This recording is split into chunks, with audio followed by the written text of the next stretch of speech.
તો આગળ હવે વાત કરીએ તો જમ્મુ કાશ્મીરમાં સેનાનું ઓપરેશન મહાદેવ. ઓપરેશનમાં સેનાએ 3 આતંકીઓને ઠાર કર્યા છે. પહેલગામ હુમલાના આતંકીઓ હોવાની શંકા છે.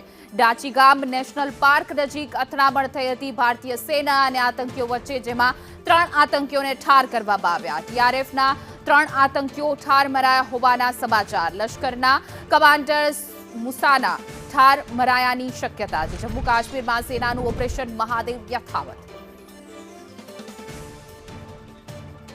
તો આપણી સાથે રજનીશ સ્થાનિક જોડાઈ ગયા છે. જે રજનીશ સંવાદદાતા रजनीश जम्मू कश्मीर से जोड़ा गया है जहाँ स्थानिक जी रजनीश, हाल क्या परिस्थिति है, क्योंकि ऑपरेशन ये श्रावण मास और ऑपरेशन महादेव और हमारी भारतीय सेना ने 3 आतंकियों को ठार किया। जी हिना, ये जो किस्सा चल रहा है ये कश्मीर के दाची गांव में मिलिटेंट्स जो हैं वो घुसे हुए हैं, आतंकवादी घुसे हुए हैं, लेकिन 3 को मार गिराया है हमारे सुरक्षा वालों ने। लेकिन अभी भी वहाँ पे ऑपरेशन चल रहा है वहाँ दाची गांव में। हिना जी रजनीश, समग्र माहिती आपवा बदल आपनो आभार।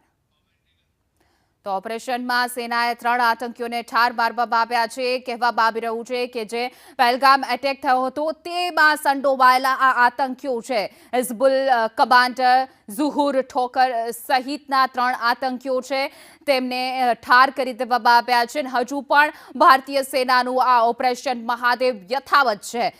જે રીતે પહેલગામ એટેક થયો અને અનેક નિર્દોષોને ગોળીઓ ધરબીને મોતને ઘાટ ઉતારવામાં આવ્યા હતા, તે તમામનો બદલો જો કે આપણે પાકિસ્તાન ઉપર સ્ટ્રાઇક કરી અને અનેક ઓપરેશન સિંદૂર પણ ચલાવવામાં આવ્યું, તેમ છતાં પણ અનેક જ્યાં લોકલ આતંકીઓ હતા જે સંડોવાયેલા હતા તેમની શોધખોળ યથાવત હતી અને હજુ પણ જમ્મુ કાશ્મીરમાં સેનાનું ઓપરેશન મહાદેવ જે છે તે યથાવત છે। જે રીતે આતંકીઓ પ્રવૃત્તિઓ કરવામાં આવી રહી છે, જો કે ભારતીય સેના જે છે ત્યાં સુરક્ષા કડક કરી દેવામાં આવી છે। આ હિઝબુલ્લા કમાન્ડર ઝુહુર ઠોકર સહિતના આ 3 આતંકીઓ હોવાનું માનવામાં આવી રહ્યું છે અને ત્યાંથી પસાર થતી તમામ ગાડીઓમાં પણ ચેકિંગ કરવામાં આવી રહ્યું છે। ઓપરેશનમાં સેનાએ 3 આતંકીઓને ઠાર કર્યા છે, મોતને ઘાટ ઉતાર્યા છે।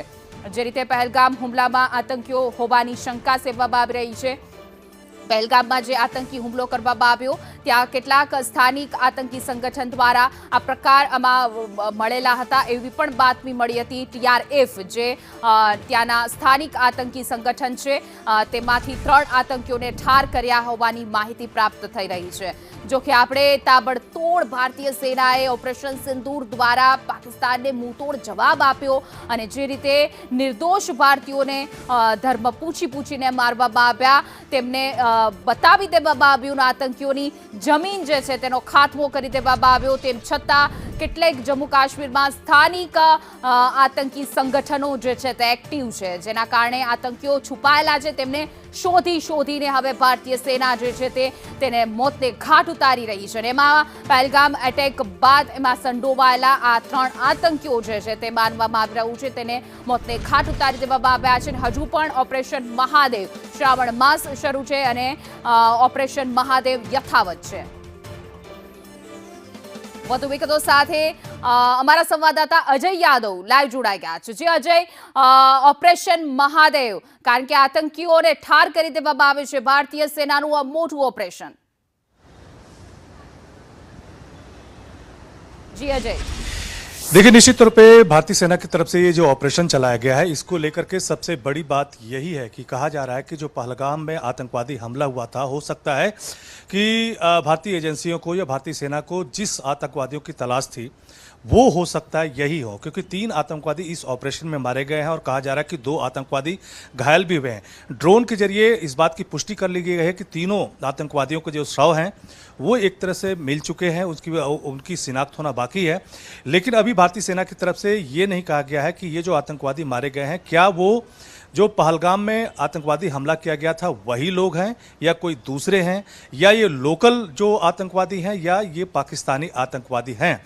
लेकिन कहा यह जा रहा है कि जो तीनों आतंकवादी मारे गए हैं, अगर उनकी शिनाख्त, खास करके जिन लोगों के ऊपर हमला किया गया था और जो लोग उस वक्त आतंकवादियों को देखे थे, उनसे ये पूछताछ करने के बाद, ये उनसे शिनाख्त करवाने के बाद ही भारतीय सेना की तरफ से ऐलान किया जाएगा। लेकिन साथ ही साथ ये संभावना जताई जा रही है कि ये विदेशी, खास करके पाकिस्तानी आतंकवादी हैं, और ये भी कहा जा रहा है कि हो सकता है कि पहलगाम में जिन आतंकवादियों ने हमला किया था वही ये हो सकते हैं, क्योंकि भारतीय एजेंसियों के द्वारा जिस लोकेशन पे ये पूरा जो ऑपरेशन को अंजाम दिया गया, करीब करीब ये वही लोकेशन है। और भारतीय सेना को इस पे शक भी था, क्योंकि ये कश्मीर से महज कुछ किलोमीटर की दूरी पे है। ये दरअसल महादेव टॉप है, जहां पे एक टूरिस्ट प्लेस माना जाता है, और कहा जाता है कि आतंकवादियों ने इस हमले को अंजाम देने के बाद उधर ही मूव किया था। उधर नाले भी हैं, और अमूमन जो कश्मीर घाटी में आतंकवादी घटनाओं को अंजाम देते हैं, उनकी ये शरणस्थली है, और अक्सर भारतीय सेना की तरफ से इधर अभियान भी चलाया जाता है। तो कुल 3 आतंकवादी मारे गए हैं, जिसमें कहा जा रहा है कि 2 आतंकवादी घायल भी हुए हैं, जिसमें एक लश्कर का आतंकवादी मूसा भी कहा जा रहा है। हालांकि अभी भारतीय सेना की तरफ से इसकी पुष्टि नहीं की गई है। क्या ये टीआरएफ से भी जुड़े हुए हैं, ये तमाम सारी चीजें अभी आनी बाकी है। लेकिन एक ऐसे वक्त में जब आपको याद होगा कि अभी ऑपरेशन सिंदूर को लेकर के लोकसभा में चर्चा होनी है, 16 घंटे की चर्चा होनी है, और विपक्षी पार्टियां मांग कर रही हैं कि आखिर जो पहलगाम में जिन आतंकवादियों ने हमला किया था वो कहाँ गए। तो हो सकता है कि ये जो संसद का सत्र चले, या आज और कल में ये चीजें कंफर्म भी हो जाए, और भारत सरकार की तरफ से हो सकता है संसद में भी इसकी जानकारी दी जाए। जी अजय, समग्र माहिती आपवा बदल आपनो आभार।